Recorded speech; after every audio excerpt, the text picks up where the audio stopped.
So the purpose of today's presentation is to help you to understand what is ADHD. This will then help you to be able to recognise certain behaviours that you will see when you are with someone that is ADHD. We're also going to look at the research terminology that's been used with ADHD over the last 250 years and how the terminology has changed.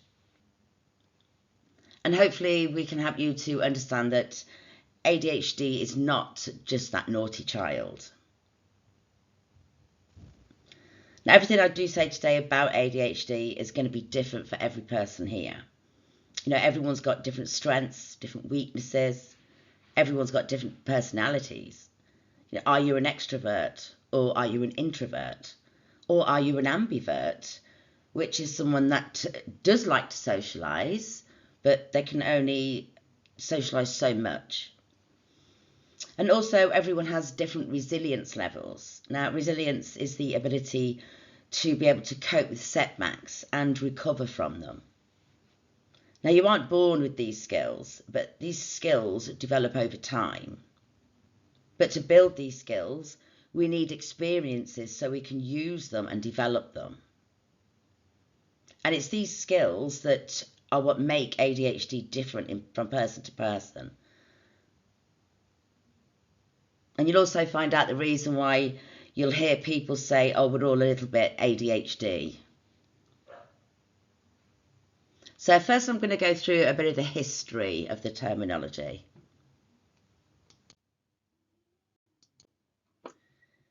Now, in 1775, the research terminology used was attention deficit. In 1798, disease of attention. In 1812, a syndrome of the inability to focus attention. In 1848, the nervous child. So you can see the terminology is starting to change. They could see like different things. They were looking at it as a syndrome. There was more than one criteria. And then in 1859, hypermetamorphosis, which is a difficulty with impulsiveness. And then in 1885, we get mental instability. Well, this is a bit of a difference in terminology from attention. And then 1892, the unstable nervous system. 1899, simple hyperexcitability. So again, you can see the terminology changing. You know, they were now seeing the impulsive and hyperactive sides, and they were being connected, but they were also being called mentally unstable. And then in 1902, it turned to abnormal defect of moral control in children. Now, this did baffle me, because how on earth do you go from attention difficulties to abnormal defect of moral control in children? Now, while I was doing my research a few years ago on the education system, I can remember coming across the Industrial Revolution. So I'd already learnt about what was going on with children in society in the late 1800s. Now, what I found was in 1870, education became compulsory for all children aged between 5 and 10. Now, at the time, children were a big part of the workforce. And because that is just how it was back then. They were a huge part of bringing income into families, and now they were being told they had to go to school. You know, they didn't want to sit still at a desk all day. You know, they wanted to be out doing hands-on labour. And by 1885, only 15 years after education was compulsory, it changed to mental instability. And then by 1900, the government was at breaking point with the education system that they had put in place. You know, they couldn't get thousands of children across the UK to go to school. So what they did, each local government was given their own education authority. Now, this is actually when the local education authorities were formed. So then all the local authorities decided to fine the parents for the children not attending school. You know, parents couldn't afford to pay the fines, so now they were forced to get their children to school. And then in 1902, only 2 years after the crackdown from the local authorities, the terminology had changed to abnormal defect of moral control in children. Now, my theory is that these were the hyperactive ADHD children, the ones that struggled with education, struggled to sit still. They just wanted to be out working. But now they were labelled with abnormal defect of moral control, and they ended up in Borstal or institutionalised somewhere in the system. But that is my theory. So, what is ADHD? Now, we know now through the imaging scans and the different brain research that there are differences in the structure, in the functionality, the activation, and the connectivity in an ADHD brain. In other words, the brain is wired differently. Now, for a person to be able to take in any information from their environment, the brain must be alert and receptive, which is a weakness within ADHD. Now, when I say take in the information from your environment, I mean to be able to take in what you hear, what you see, what you feel. Now, it's the brain that regulates our responses to the stimulation from our environment, but the brain has to be engaged in order to function. Now, our central nervous system contains millions of neurons that branch out to every organ and body part. Now, these neurons connect and communicate with each other at junctions called synapse. Now, with an ADHD brain, these connections drop. So they go to communicate, but they drop.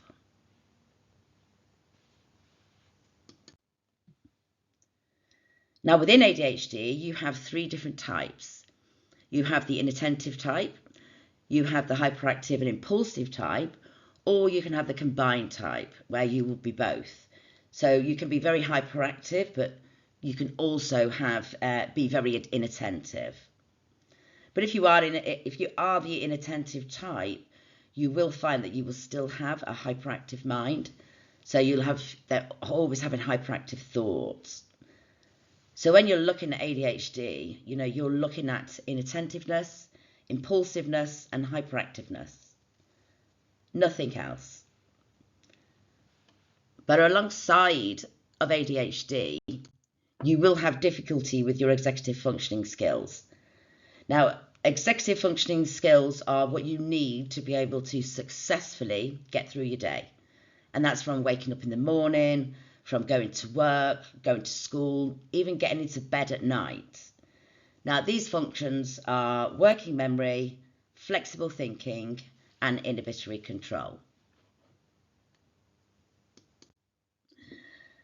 But these skills are also responsible for your time management skills, your motivation skills, organisation skills, emotional control, initiating a task and finishing that task, planning, prioritising, problem solving, and self-monitoring. Now, a difficulty with these skills means that you will have trouble academically, you'll probably have difficulty at work, and you'll have difficulty socialising. So how do you see ADHD behaviours? Always seem to be in their own world. Now, this is because the stimulation from the environment that they're in is not activating the brain. So it's like a boredom. They can't switch their brain on. Now, this is due to sensory processing. Your brain will only wake up when your senses alert you. Now, an example of this is, just think you're cooking dinner. You leave the room and then all of a sudden you smell burning. So that would be our sense of smell has alerted the brain. It's woke the brain up, which will then turn it into a behavioural response of you rushing to the kitchen and turning off the cooker. But if your sense of smell isn't able to pick up that sensory information, it's not going to alert the brain. So if what you're hearing and seeing and smelling is not alerting the brain, you can't interact with your environment. So this is where you'll be seen as inattentive. People who experience inattentiveness might find it challenging to concentrate on tasks or follow through with the responsibilities that they have, or complete activities that require long prolonged mental effort. And this will manifest itself in various areas of life. Being told that they regularly make careless mistakes. Well, let's think about the ADHD, how the ADHD brain works. If the connection keeps dropping, you are going to make mistakes, aren't you? Now, if you can't keep the concentration going, you're going to have difficulty being able to stay focused on tasks. And you'll appear not to listen when someone's speaking to you. Having trouble organising tasks and managing time. This is down to your executive functioning skills. There will be a difficulty in learning to tell the time. Understanding something like 10:45 is 10:45. And also there'll be a difficulty in understanding the distance of time. So people who are ADHD might find it difficult to know that they've been 5 minutes, or they think they've been 5 minutes when they've really been half an hour. They have a difficulty judging the distance of time. Avoiding or disliking tasks that require extended periods of thinking. Well, if they can't activate the brain to engage with the task, they're going to start avoiding these tasks. Regularly losing items needed for daily life. You'll lose your bus pass, you'll put it down somewhere and you've forgotten where it is. Or you'll be on the bus on the way home and you'll get up and forgot that you had a bag with you, and then your bag's lost. Or you put your PE kit down at school somewhere and the next thing you turn around and it's gone. Or you're late for work, you're late to leave the house, so you race out and you leave your lunch behind. Always losing or forgetting something. So how do you see hyperactive and impulsive ADHD? This is where you'll see the constant fidgeting. They've got to be tapping hands, tapping feet. They really find it difficult to sit still. They've always got to be tapping. When you do see the tapping or the fidgeting with something, it's actually helping them to concentrate on what they are trying to concentrate on. So they need that fidget to help them focus. Unable to play or participate in activities quietly. They find it very hard to play quietly. You'll always find them the loudest in the room. It's like you'll see that person on the bus that's you can hear every word they're saying, the whole conversation. Climbing at inappropriate times and places. Now they're craving stimulation from the environment. So when you see that that child running up and down, they need it. The environment that they're in, they're screaming for that stimulation that they get from running up a big open space. Now, I will say that the hyperactive behaviour does decrease the older you get, but your mind, you'll find, will still be hyperactive. Talks an unusual amount. They can be very interrupting or intruding on others' conversations. It's kind of butting in and taking over, and no one can really get a word in edgeways then. It's not communicating is a two-way process.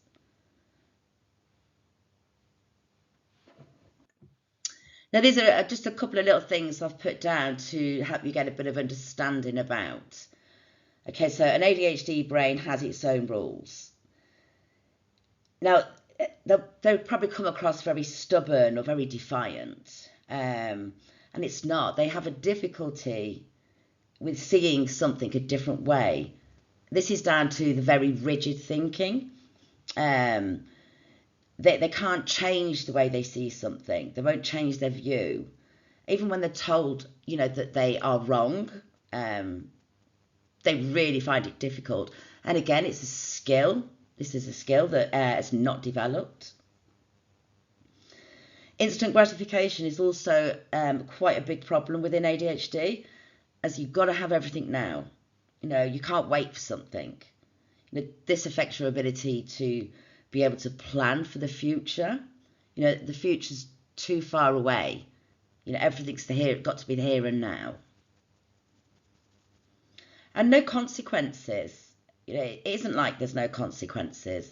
If you have impulsive behaviour, you've already done what you shouldn't have done before you've even had a chance to think of, the consequences, or even think of what happened the last time you did this. And again, it's a skill that hasn't developed as it should. Now that is ADHD, inattentiveness, hyperactiveness, impulsiveness, and there will be a weakness in your executive functioning skills. And it's crucial for you to understand how your executive functioning skills work to fully understand ADHD. So ADHD is nothing to do with your level of IQ. It's nothing to do with a learning disability. But it is something that can stand in your way of being able to learn new things. But with the right provisions put in place, you will learn. Now, dopamine plays quite a crucial part with ADHD. It's a chemical messenger. Okay, so it's known as the feel-good hormone. It gives you a sense of pleasure.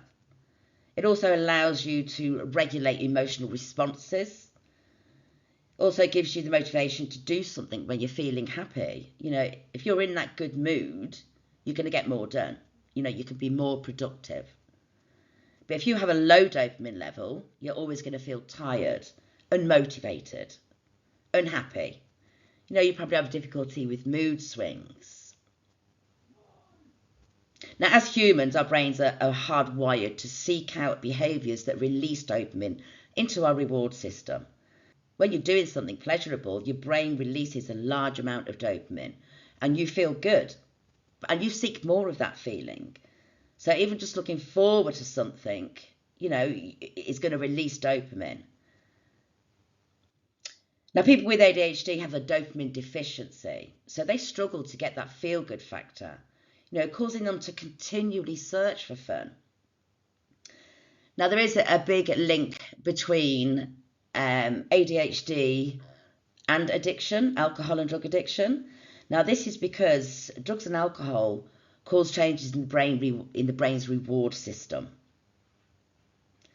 It triggers the release of a large amount of dopamine into the brain, and it gives you that feeling that you're on top of the world and you want to repeat it. When someone with ADHD never gets that feeling naturally of just being able to think about something and release dopamine, and then they have alcohol or drugs, and they then get that feeling, it can be that overpowering that it's the main focus of their lives. And what's happening with these young children that are dabbling with drugs and alcohol, they are ended up in crime. Many are ended up in the young offenders units. Now, when these children go into the young offenders units, they're having mental health assessments done, and many are being diagnosed ADHD. So with the early help, these difficulties won't get to this stage. And this is another reason why recognizing what ADHD is and what it entails, it's more than just a behavioral difficulty. Now, there are other conditions that will exist simultaneously with ADHD. Depression and anxiety are probably two of the highest ones. And again, everyone will have different levels. Not everyone will suffer with depression. Like I say, everyone is different. The sensory processing, there will be a difficulty in how you experience your senses if you're ADHD. And again, sensory processing is crucial to understand to get a good understanding of ADHD. Alexithymia. Now, this is a difficulty with feeling and expressing emotions. It's a reduced ability or sometimes a complete inability to be able to relate to the internal signals that your body sends you. So you don't only have trouble knowing how you feel, you also struggle to tell how others feel. Even when it comes to someone showing you any kind of empathy, you struggle to take it. Deep down, you might be a very highly sensitive and empathetic person, but because of alexithymia, you're going to often be misunderstood as cold. OCD. Now, OCD is not that you have to have everything in a line or everywhere tidy. OCD is intrusive thoughts that will make you put everything in line. You probably have very good organisation skills. So OCD is that intrusive thoughts. Learning difficulties. Now, a learning difficulty is not a learning disability. Learning difficulties. Now, a learning difficulty is not a learning disability. A learning difficulty is something like dyslexia or dyspraxia. Now, these are difficulties that will put barriers in front of you trying to learn, but with the right support, you will learn. Tics. You can have motor tics or you can have vocal tics. Now, tics are described as involuntary movements or sounds that a person makes with their body or mouth. Now, the physical tics, which is the body, are referred to as the motor tics. And the verbal tics, which are the mouth, are known as the vocal tics. Now, I'm going to give you some examples of some tics that you've probably seen, but just don't realise that they are known as tics. Frequently blinking or squeezing the eyes shut. Rocking, making clicking sounds with your mouth, repeating certain words and sometimes shouting swear words. It's not always swear words. Clearing the throat for no apparent reason. Whistling. Twitching the nose. Now, Tourette syndrome is probably the most common type of tic disorder.